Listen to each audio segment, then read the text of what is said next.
With Life Love again, and today magluluto tayo ng gulay na may alimasag. Tara guys, samahan niyo ako. Kahit saang parte tayo ng mundo, ayan, magka-crave at magka-crave tayo always nung lutong Pinoy, yung lutong sariling atin. Kaya ito yung mga moment na nagki-crave ako ng alimasag. And guys, yung mga ingredients na meron ako, yun lang ang aking ginamit.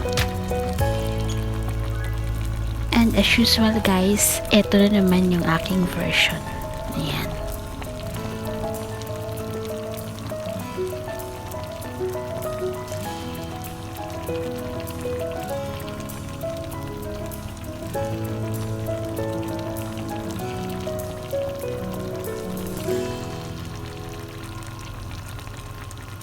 So guys, for our ingredients, kailangan natin ng kalabasa, sitaw, ayan, syempre ang ating crab or ating alimasag, garlic, onion, at kunting luya.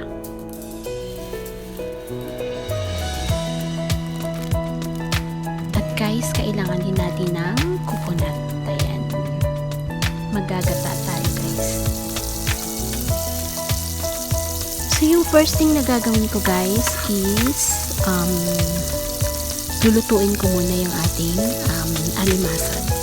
So sa ating cooking pan, maglalagay lang tayo ng butter at saka garlic. Ayan. So mag-a-add din tayo guys ng chili flakes. Optional yun guys kung gusto nyo ng maanghang ng konti, so pwede kayong maglagay, or kung ayaw nyo naman ng maanghang, wag nyo lang lagyan.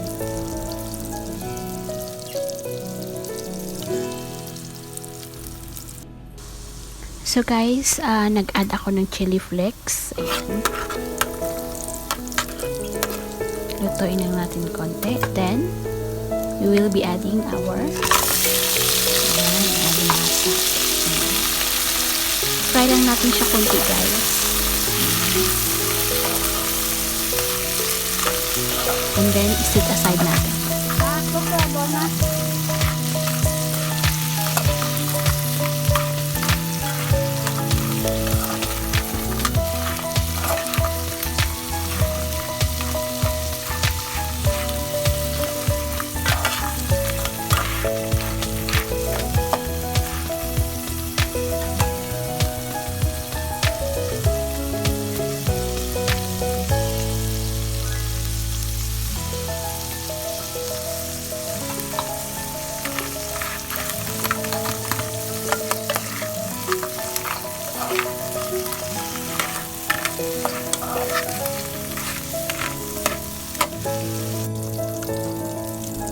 So guys, set aside lang natin yung ating alimasag. Then, on the same pan, yan, a-add natin yung ating garlic at saka yung ating ginger. I-brown na natin konti guys. Then, isunod natin yung ating onion.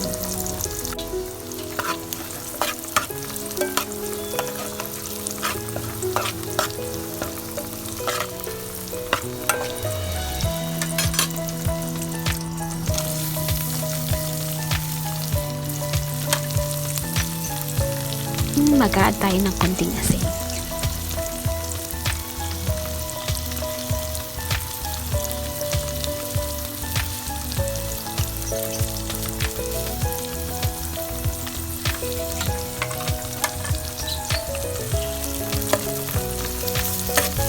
Ayan, lutuin lang natin siya guys until translucent.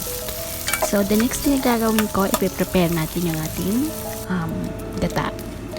So, pour lang natin siya sa ating lalagyan.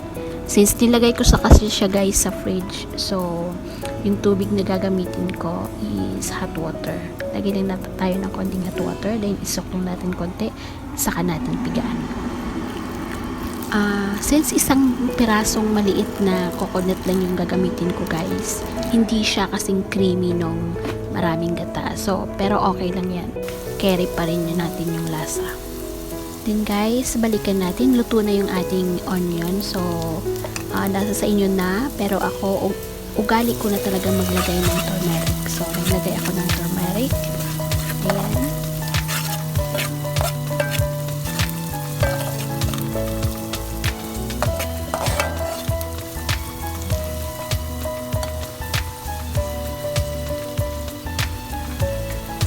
Then guys, let's add in our squash or ang ating kalibasa. Ayan. Then, yung ating sitaw. So, isabay ko na sila guys.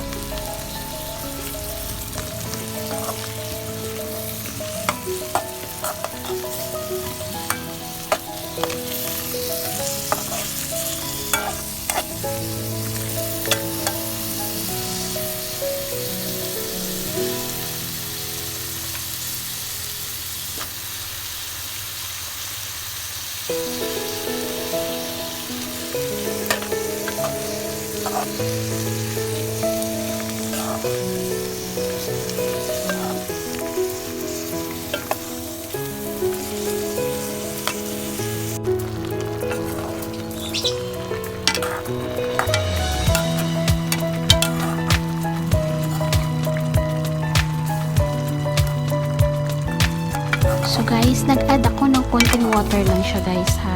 Boiling water, konti lang. Kasi yung magiging sabaw mamaya is yung ating gata. So medyo dinamihan ko nung yung hot water yung ating coconut para yun ang magiging sabaw natin later.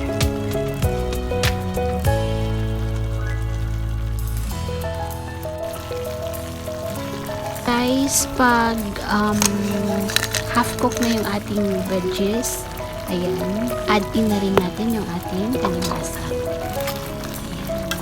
And then, isunod na rin natin yung magiging sabaw niya, yung gata. Malabnaw siya guys ha, so depende sa inyo kung gusto nyo yung creamy, okay lang. Mas lalong masarap. So, wala akong available na, isa lang yung nabili ko. Kaya isang coconut lang yung ating ilalagay.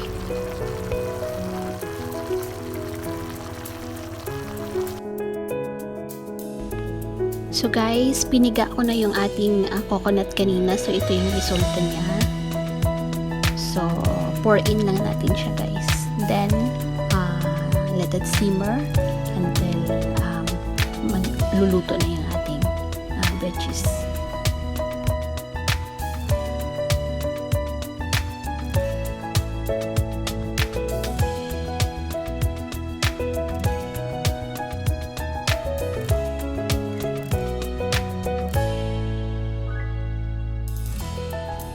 And guys, start na natin siyang timplahin. Ayan. So, I added also yung favorite ko na magic sarap.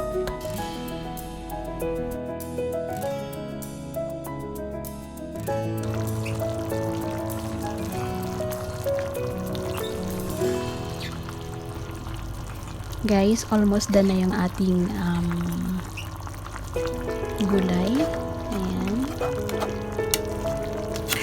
Ayan. Siguradong mapapa-only rice na naman ako nito.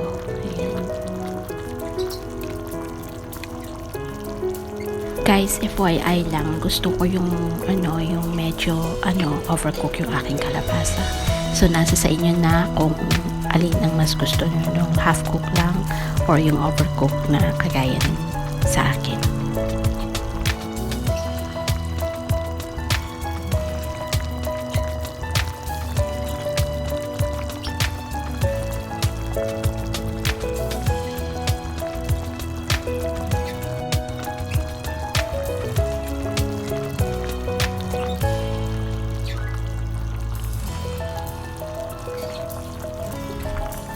Ayan guys, luto na yan guys. Iinat lang natin konti yung ating video hanggang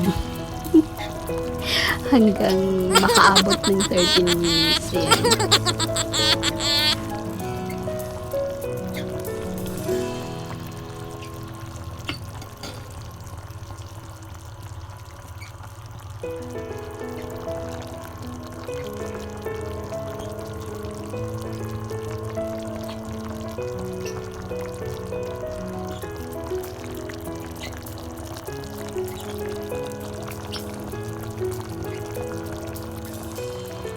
sa mga gustong magluto nito guys, I advise you use yung creamy na coconut milk. Ayan. Tsak, ubos yung kanin sa kaldero.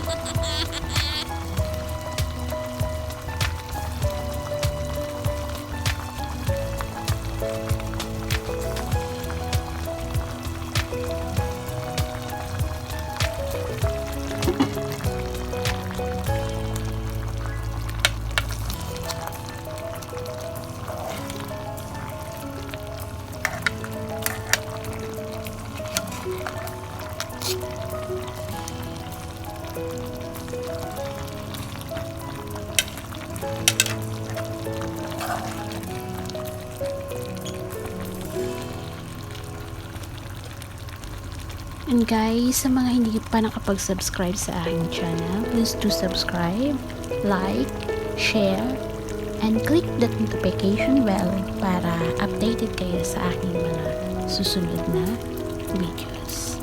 Ayan. Thank you for watching guys! God bless!